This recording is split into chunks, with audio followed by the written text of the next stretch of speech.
So never had really, was never one of those girls that had posters of famous people or celebrities, never held them up as idols or anything like that. Never any boy bands that she just fell in love with. Every once in a while she admired people, public figures, but famous people, well-known people. But never anything like that. So anything like being considered a fan or a follower, never really was that part. There's a funny incident when she was out in California visiting one of her friends in grad school, her roommate actually, was from California, and her brother was in the car with us, and we're going through Hollywood. I don't know which part. I don't know what part of LA, but I'm guessing it was somewhere near Hollywood. We're at a gas station, and there's this famous person, well known. We all recognized who it was, and the brother just goes crazy, like excited, yelling, and we both are in the car like, oh my gosh, I can't believe this is happening. You know, we both understand that everybody has their private lives. I don't know. So it just was kind of those things, and that's always been my reaction to seeing things in magazines and newspapers. You always have to take a step back. There's always a behind-the-scenes story that we oftentimes are never exposed to in the media. So you need to respect that, whatever shocking things that might come out in media. So anyway, getting back to this, aversion to being a fangirl. So here I am, not a person who usually is on her phone or digital devices, except for work, doing online education. Tend to spend a lot of time online, either creating content or managing classes. And so when you have this research that you're doing that is totally dependent on the digital plane,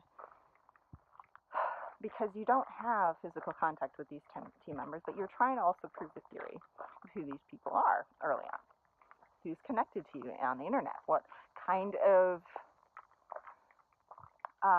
synchronicities there might be as far as maybe posts coming through, and weird stuff, and certain phrasing, certain imagery, which I noticed early on. But then again, you never have this confirmation. You never have this chance to compare notes. So as much as certain things might help, as much as what is said on the internet, inside world that I walk, I Scribe, without any outside confirmation, physical contact to specifically, explicitly say, oh yes, there's a connection there. There's this ongoing dilemma that I have to go through, that I'm not a fangirl. Here I am, I'm kind of stalking for research purposes, time-stamping things, making a note on certain resemblances there might be. And there's thousands of pages of this. And every once in a while, I have to take a step back. I have to just shut off all the feeds.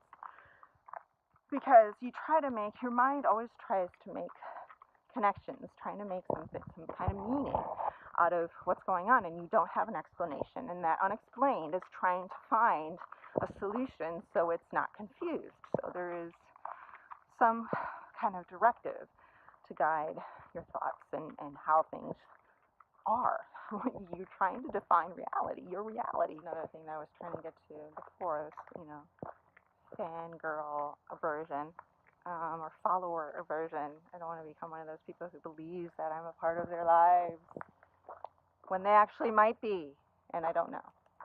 So, there's that switch always going on between one or the other, and I don't know. There's no middle ground. There's no pinpoint to let me know yes or no. I always had the wish to talk privately with people first before going public, but I understand the reason I need to put things out there publicly so things can be proved.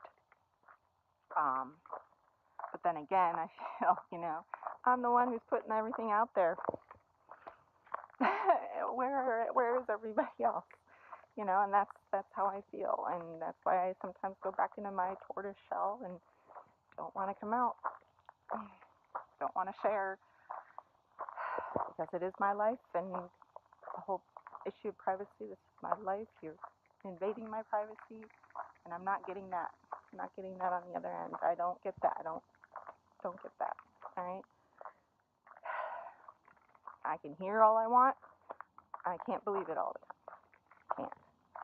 There's too many things that have happened that are lies, outright lies, and I know there's experimental reasons for those.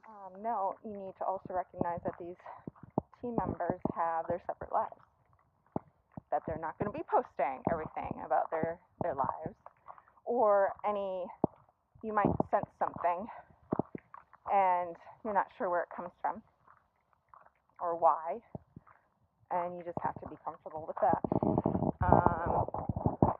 And that's on a daily basis.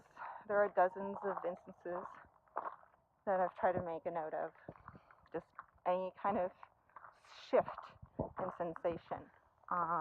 My uncut log has details about it, different parts of the body that I sense, and how I interpret it. If it's soft, or if it's pinchy, or if it's compressed, or if it's pressurized. I try to, as much as I can, with how it feels at a certain time, to describe it. But for someone to read thousands of pages of, that sort of thing, like temple pressure, TP. Use a lot of acronyms because over time you have repeated, and if they're the same, or front forehead pressure, FFP. So I know it's my code, but I mean to read that really is not very impressive, unless you are comparing notes and saying, oh, that's what I was doing at that time, which I don't have for the most part.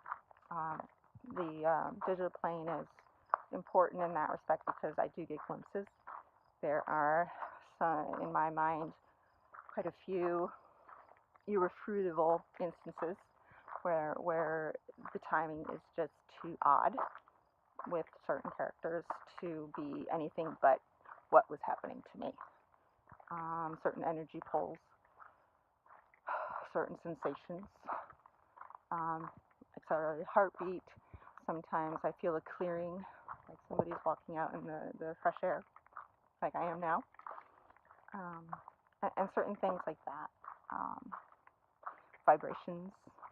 I have no idea what I feel like in my car when I'm driving, for example, but there are certain sensations like hovering, chest rumbling, and I don't know if it's vehicle movement. I don't know if it's, sometimes your speakers in your car will reverberate on your body, and mine do, because I do listen to my radio at a high volume. And I try to be as honest as I can on the digital plane. I think it's always been important. I've outright said telepathy, outright said, and sometimes a lot of the transmissions, either the ones I receive or the ones I send out, mostly the ones I receive, I try to put in literary terms to embed them in a certain way, exactly the essence of what was happening,